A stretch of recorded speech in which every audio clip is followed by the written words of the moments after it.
Hey guys, welcome to the JK study online. Guys, मैं लाया हूँ आपके लिए एक important video on fundamental rights and duties of citizens.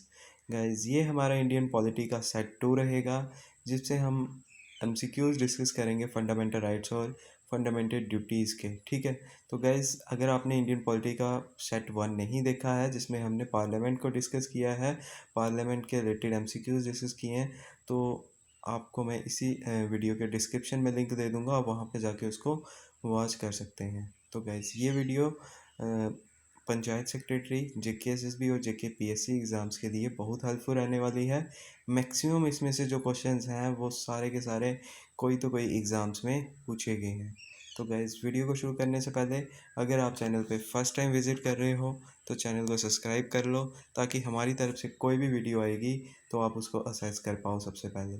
तो गाइज, हमारा फर्स्ट एमसीक्यू है, which fundamental rights can not be suspended even during an emergency. आपको बताना है कि इसमें से कौन सा फंडामेंटल राइट्स है राइट्स में से एक है जो वो सस्पेंड नहीं होता है इवन एमरजेंसी में। अगर प्रेसिडेंट एमरजेंसी भी इम्पोज कर दे तब भी वो सस्पेंड नहीं होगा। ऑप्शन ए है right to speech, option B है right to religion, option C है right to equality, option D है right to life and personal liberty. तो आप राइट आंसर कमेंट कर सकते हैं गाइज। 4 सेकंड के बाद मैं इसका राइट आंसर आपको बता दूंगा। आई होप अभी तक आपने राइट आंसर कमेंट कर दिया होगा। तो गाइज, क्वेश्चन नंबर 1 का राइट रहेगा ऑप्शन 4, यानी right to life and personal liberty. ये आर्टिकल 21 के अंदर आता है। ठीक है, ये याद रखना है आपको, आर्टिकल 21 के अंदर आता है। आर्टिकल 21 एक ऐसा आर्टिकल है जो सस्पेंड नहीं होता है इवन एमरजेंसी में भी। ठीक है, नेक्स्ट है question number 2, the fundamental duties are mentioned in. ठीक है, आपको बताना है कि जो फंडामेंटल ड्यूटीज़ हैं वो कहाँ मैंशनड हैं। ठीक है, आपको मैं बता दूं कि जो फंडामेंटल राइट्स हैं, ठीक है, फंडामेंटल राइट्स जो हैं वो हैं पार्ट 3 में। ठीक है, part 3 of Indian constitution. Schedule नहीं है, पार्ट 3 है। ठीक है, ये आपको याद रखना है। इसके बाद पार्ट 4 क्या है? पार्ट 4 में आपको याद रखना है, पार्ट 4 ऑफ इंडियन कॉन्स्टिट्यूशन में है डीपीएसपीज। ठीक है, डीपीएसपीज यानी directive principles of state policy. ठीक है, ये आपको याद रखना है। फंडामेंटल राइट्स के जो आर्टिकल्स हैं वो कहाँ से लेके कहाँ तक हैं, तो वो मैं आपको बता दूं, वो हैं आर्टिकल आर्टिकल 12 से लेके आर्टिकल 12 से लेके 35 तक। ठीक है, ये आपको याद रखना है फंडामेंटल राइट्स की जहाँ बात होगी। तो आपको यहाँ फंडामेंटल ड्यूटीज़ के बारे में पूछा गया है, तो वो आप राइट आंसर कमेंट कर सकते हैं। 4 सेकंड के बाद आपको मैं राइट आंसर बता दूंगा। आई होप अभी तक आपने राइट आंसर कमेंट कर दिया होगा। तो गाइज, क्वेश्चन नंबर 2 का राइट रहेगा ऑप्शन ए, यानी पार्ट 4 ए। ठीक है, पार्ट 4 में क्या है? डायरेक्टिव प्रिंसिपल्स हैं, लेकिन पार्ट 4 ए में है फंडामेंटल ड्यूटीज़। ठीक है, ये आपको याद रखना है। यहाँ पे शेड्यूल 4 ए भी दिया हुआ है, इसके अंदर नहीं है, ये रॉन्ग आंसर है।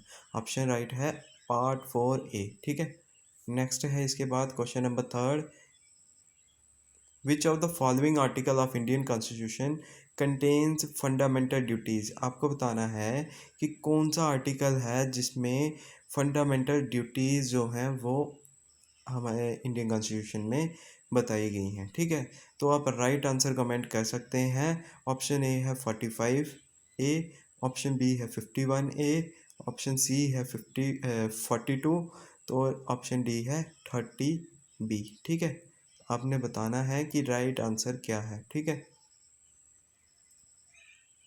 आई होप अभी तक आपने राइट आंसर कमेंट करना शुरू कर दिए होंगे।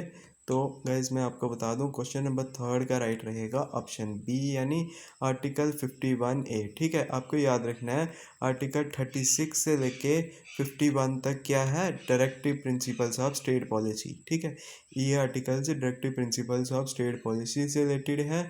उसके बाद में आते हैं 51 ए। ठीक है, वो डील करता है फंडामेंटल ड्यूटीज़ के साथ। ठीक है, नेक्स्ट है इसके बाद question number 4, which of the following are fundamental duties. आपको बताना है कि इनमें से कौन सी फंडामेंटल ड्यूटीज़ हैं, ठीक है।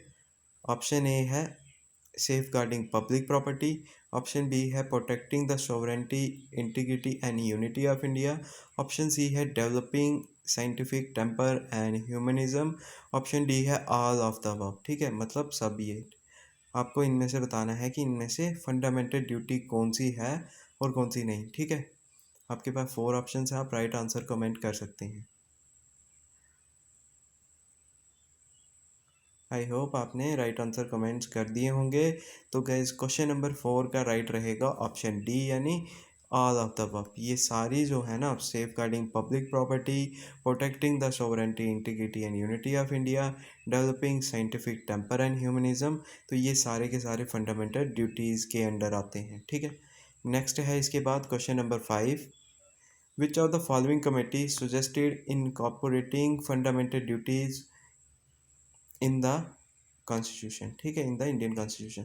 आपको बताना है कि जो फंडामेंटल ड्यूटीज़ हैं इंडियन कॉन्स्टिट्यूशन में, वो कौन सी कमेटी ने सजेस्ट की थी, ठीक है। सिंपली अगर लैंग्वेज में इसका मीनिंग ये रहेगा।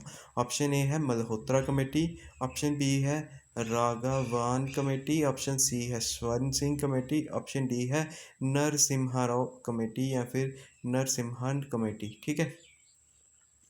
आप राइट आंसर कमेंट कर सकते हैं गाइज। बहुत कोई इंपॉर्टेंट क्वेश्चन रहेगा आपके एग्ज़ाम पॉइंट ऑफ व्यू से। तो गाइज क्वेश्चन नंबर 5 का अगर आपने राइट आंसर कमेंट कर दिए हैं तो मैं आपको बता दूं क्वेश्चन नंबर 5 का राइट रहेगा ऑप्शन सी यानी स्वर्ण सिंह कमेटी। स्वर्ण Singh committee suggested fundamental duties in the Indian constitution, इन्होंने ही सजेस्ट किया था, तो फिर फंडामेंटल ड्यूटीज़ जो थी वो लाई गई थी। नेक्स्ट है इसके बाद question number 6, which of the following articles of Indian constitution contains the right to religious freedom. आपको बताना है कि इनमें से कौन से आर्टिकल हैं जो डील करते हैं राइट टू रिलीजियस फ्रीडम के साथ, ठीक है, राइट टू रिलीजन के साथ। तो ऑप्शन ए है आर्टिकल 25 से लेकर 28 तक, ऑप्शन बी है आर्टिकल 29 से 30 तक, ऑप्शन सी है आर्टिकल 32 से 35 तक, ऑप्शन डी है आर्टिकल 23 से 24 तक। आप राइट आंसर कमेंट कर सकते हैं। बहुत इंपॉर्टेंट क्वेश्चन रहेगा आपके एग्जाम पॉइंट ऑफ व्यू से। तो गाइज इस फंडामेंटल राइट्स को जब भी आपने पढ़ना है ना, इसमें कॉन्सेप्ट्स भी आपको हैं लेकिन ज़्यादा उससे है इसमें जो फैक्ट आपको याद रखने हैं जो कभी चेंज नहीं होंगे। उसको आपको इवन क्रैमरिंग भी करनी पड़ सकती है, रट्टा भी मारना पड़ सकता है, ठीक है। जैसे आर्टिकल 14 से लेके 32 तक ये आपको सारे पता होने चाहिए, ठीक है।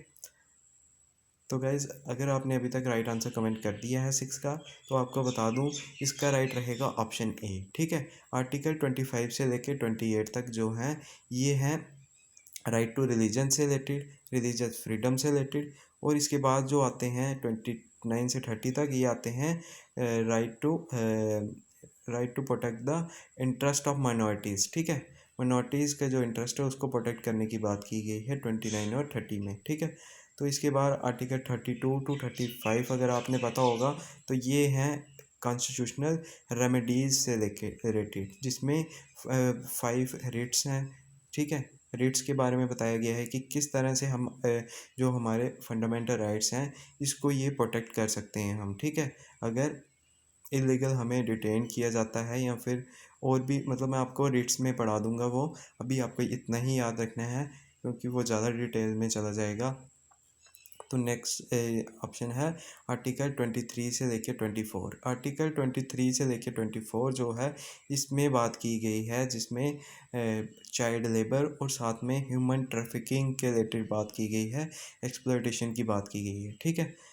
इसके बाद है question number 7, which of the following article of Indian constitution guarantees equality before the law, ठीक है। इनमें से बताना है कि कौन सा आर्टिकल है जो equality before law and equal protection of law with in the territory of India की बात करता है, ठीक है। ऑप्शन ए है आर्टिकल 15, ऑप्शन बी है आर्टिकल 14, ऑप्शन सी है 17 आर्टिकल, ऑप्शन डी है आर्टिकल 18, ठीक है। बहुत इंपॉर्टेंट क्वेश्चन रहेगा आपके एग्ज़ाम।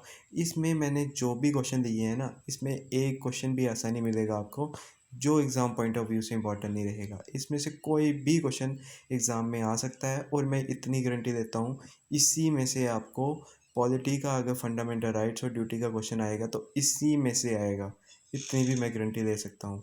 ठीक है, तो क्वेश्चन नंबर 7 का अगर आपने अभी तक राइट आंसर कमेंट कर दिया हो तो मैं आपको बता दूँ कि राइट टू इक्वालिटी जो है वो है आर्टिकल 14 में। ठीक है, ऑप्शन डी जो है वो राइट रहेगा। ठीक है, नेक्स्ट है इसके बाद article question number 8, which article of Indian constitution abolish untouchability. ठीक है, बहुत इंपॉर्टेंट क्वेश्चन है, आप राइट आंसर इसका भी कमेंट कर सकते हैं। आर्टिकल ए है, ए ऑप्शन है आर्टिकल 18, बी ऑप्शन है आर्टिकल 15, सी ऑप्शन है आर्टिकल 14 और डी ऑप्शन है हमारा आर्टिकल 17। ठीक है, आप राइट आंसर कमेंट कर सकते हैं गाइज, बहुत इंपॉर्टेंट क्वेश्चन है, अबॉलिशिज अनटचेबिलिटी। ठीक है, तो अगर आपने अभी तक कमेंट्स कर दिए हैं तो आपको बता दूं इसका राइट रहेगा ऑप्शन डी यानी आर्टिकल 17। ठीक है, आर्टिकल 17 राइट रहेगा जो अनटचेबिलिटी से रिलेटेड है। ठीक है, नेक्स्ट है इसके बाद question number 9, which of the following is correct with respect to right against exploitation.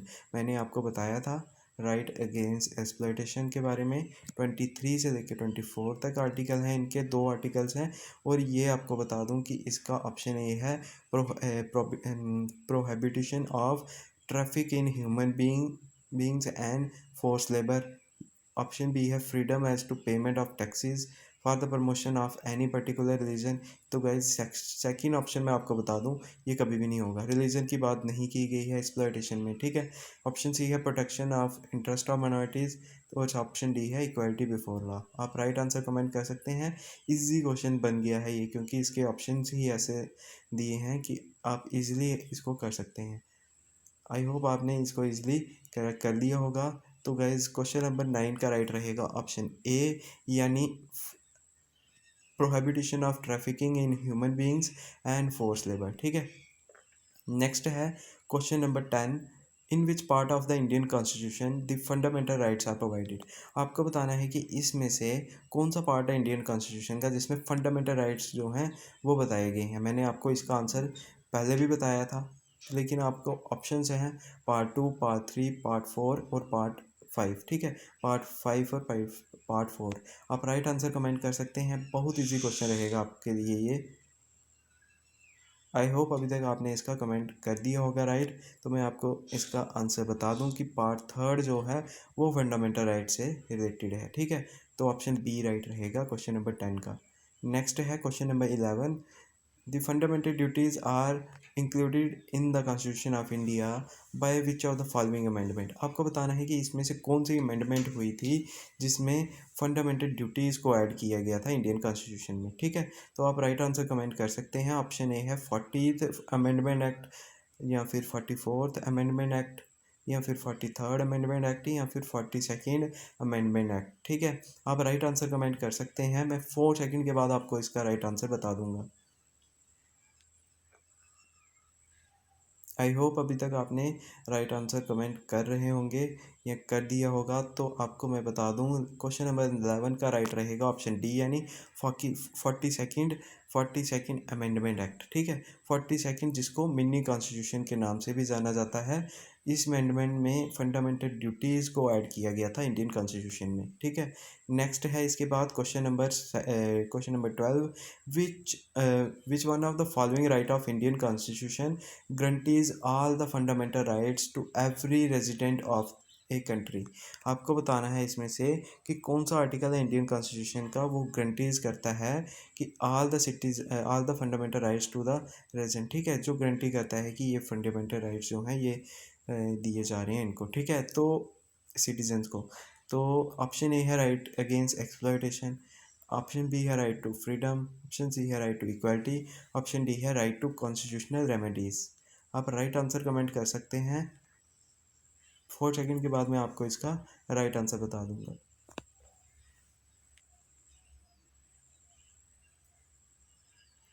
I hope अभी तक आपने राइट आंसर कमेंट कर दिया होगा। तो गैस क्वेश्चन नंबर 12 का राइट रहेगा ऑप्शन डी यानी राइट टू कॉन्स्टिट्यूशनल रेमेडीज़, जिसमें रिट्स भी बताई गई हैं जो प्रोटेक्ट करती हैं फंडामेंटल राइट्स को। ठीक है, सिटीजन्स के। तो नेक्स्ट है इसके बाद question number 13, which one of the following is true with respect to the fundamental rights of Indian constitution. Option A है sovereignty of the people, option B है equality of opportunity for all residents, option C है limited government, option D है democracy. आप right answer comment कर सकते हैं guys.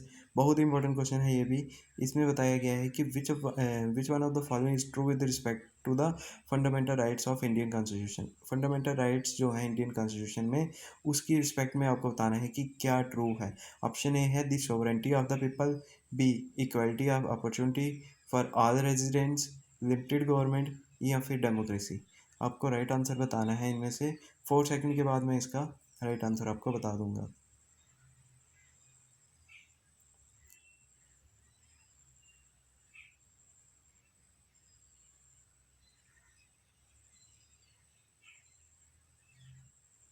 I hope अभी तक आपने राइट आंसर कमेंट कर दिया होगा। तो गैस 13 का राइट रहेगा ऑप्शन बी, यानी equality of opportunity for all residents. ठीक है, तो मतलब ऑप्शन बी राइट रहेगा 13 का। ठीक है,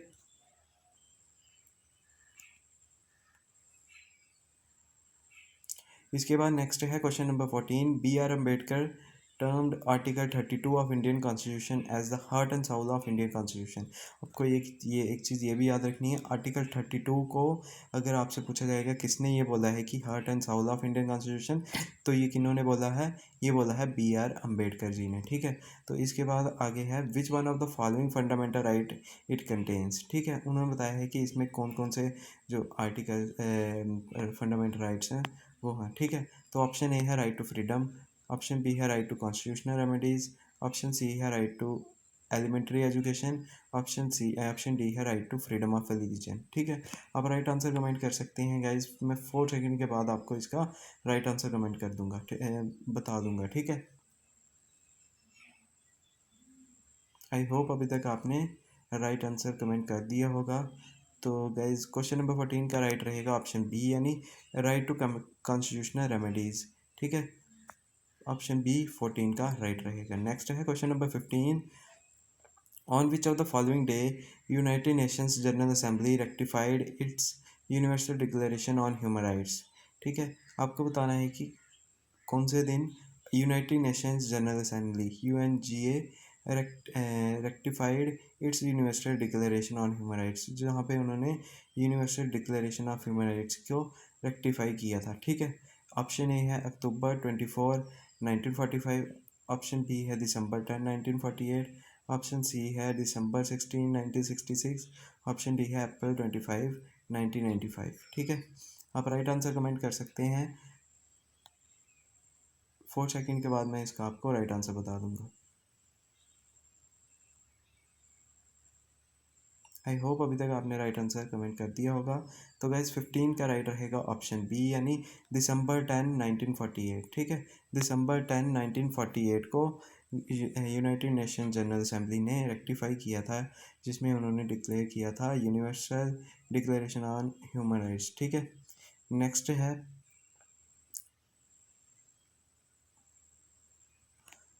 question number 16। Which of the following article contains a right to religious freedom. ठीक है, स्टार्टिंग में मैंने आपको बताए थे, यहाँ पे आपको बताना है कि रिलीजियस फ्रीडम से रिलेटेड कौन से आर्टिकल्स हैं। ठीक है, ऑप्शन ए है 25 से लेकर 28, ऑप्शन बी है 29 से लेकर 30 तक, ऑप्शन सी है 32 से 35, ऑप्शन डी है 23 से 24। आई थिंक ऐसा क्वेश्चन पहले भी था, लेकिन आप इसको भी कमेंट कर सकते हैं राइट। जल्दी से मैं इसको आपको राइट आंसर बता देता हूँ, अगर आपको अपने कमेंट कर भी दिए होंगे, लेकिन ऑप्शन ए इसका राइट रहेगा। मैं आपको बता दूँ 16 का 25 से लेकर 28 तक जो हैं वो राइट टू रिलीजियस फ्रीडम की बात करते हैं। ठीक है, नेक्स्ट है question number 17। Which of the following is correct with respect to right against exploitation. आपको बताना है कि इसमें से राइट अगेंस्ट एक्सप्लॉयटेशन जो है उसके रिगार्डिंग कौन सा करेक्ट स्टेटमेंट दी गई है। ऑप्शन ए है prohibition of trafficking in human beings and force labour, या फिर फ्रीडम एज टू पे of taxes for the promotion of any particular religion, protection of interest of minorities, या फिर इक्वलिटी बिफोर लॉ। आप right answer comment कर सकते हैं। बहुत इंपॉर्टेंट क्वेश्चन रहेगा आपके एग्जाम पॉइंट ऑफ व्यू से ये। आई होप आपने राइट आंसर कमेंट कर दिया होगा। तो गाइस 17 का राइट रहेगा ऑप्शन ए, यानी prohibition of human prohibition of trafficking in human beings and force labour, ठीक है। नेक्स्ट है इसके बाद question number 18, in which part of the Indian constitutional the fundamental rights are provided. आपको बताना है कि इंडियन कॉन्स्टिट्यूशन के कौन से पार्ट में फंडामेंटल राइट्स बताए गए हैं। गाइस ये भी सेम क्वेश्चन लग रहा है, इसको मैं चेंज करके बता देता हूँ आपको। आपको बताना है कि इनमें से कौन सा पार्ट है जिसमें directive principles of state policy यानी DPSP की बात की गई है, ठीक है। ठीक है, ऑप्शन ए है पार्ट 2, पार्ट 3, पार्ट 4, पार्ट 5 और पार्ट 4, ठीक है। आप राइट आंसर कमेंट कर सकते हैं। आई होप आपने राइट आंसर कमेंट कर दिया होगा। तो गाइज DPSP से रिलेटेड कौन सा आर्टिकल है, तो मैं आपको बता दूं, आर्टिकल 4 जो है उसमें DPSP की बात की गई है। आर्टिकल 36 से लेकर 51 तक जो आर्टिकल्स हैं वो आते हैं पार्ट 4 के अंडर, ठीक है। इसके बाद है question number 19, prohibition of discrimination on ground of religious, race, caste, sex और place of birth fundamental rights classified अंदर। आपको बताना है कि इनमें से कौन से आर्टिकल के अंदर discrimination on the ground of religion, race, caste, sex, place of birth की बात की गई है, ठीक है। ऑप्शन ए है right to freedom of religion, option B है right to equality, option C है right against exploitation, option D है नन ऑफ दिस, ठीक है। बहुत इंपॉर्टेंट क्वेश्चन रहेगा आपके एग्जाम पॉइंट ऑफ व्यू से ये। आप राइट आंसर कमेंट कर सकते हैं।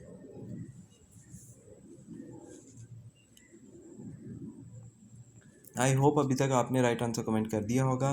तो गाइस क्वेश्चन नंबर 19 का राइट रहेगा ऑप्शन बी यानी राइट टू इक्वालिटी, ठीक है, जो आर्टिकल 14 में है, ठीक है, आर्टिकल 14 में। इसके बाद है हमारा question number 20, which of the following can a court issue for enforcement of fundamental rights. आपको बताना है कि इसमें से क्या इशू करती है court, following can a court issue, इनमें से कोर्ट क्या इशू करता है for the enforcement of fundamental rights. Fundamental rights को इन्फोर्स करने के लिए कोर्ट क्या इशू करती है, ठीक है। सिंपल लैंग्वेज में इसका मतलब ये रहेगा, ऑप्शन ए है डिक्री, ऑप्शन बी है रिट, ऑप्शन सी है एन ऑर्डिनेंस, डी है ए नोटिफिकेशन, ठीक है। इसमें से क्या इशू करता है, बहुत इंपॉर्टेंट क्वेश्चन रहेगा। मैंने आपको बताया भी है इंडायरेक्टली ये, तो आप बता सकते हैं इसका राइट आंसर मुझे कमेंट करके। आई होप आपने इसका कमेंट कर दिया होगा राइट। तो गाइज क्वेश्चन नंबर 20 का जो राइट है वो रहेगा ऑप्शन ए यानी ऑप्शन बी यानी ए रिट, ठीक है। रिट कितनी है, टोटल 5 रिट्स हैं, ठीक है, टोटल 5 रिट्स हैं जो इशू कर सकते हैं कोर्ट में हम, ठीक है, जिससे हम क्या कर सकते हैं फंडामेंटल राइट्स को इन्फोर्स करने की, या फिर ये बोल सकते हैं कि ये प्रोटेक्ट भी करती हैं फंडामेंटल राइट्स को, ठीक है। इसी के साथ गाइज हमारी आज की वीडियो यहीं पे कंप्लीट होती है। नेक्स्ट वीडियो कौन से टॉपिक पे चाहिए आप कमेंट करके हमें बता सकते हैं। तो गाइस तब तक के लिए थैंक यू, और वीडियो को लाइक एंड शेयर ज़रूर करना। Thank you.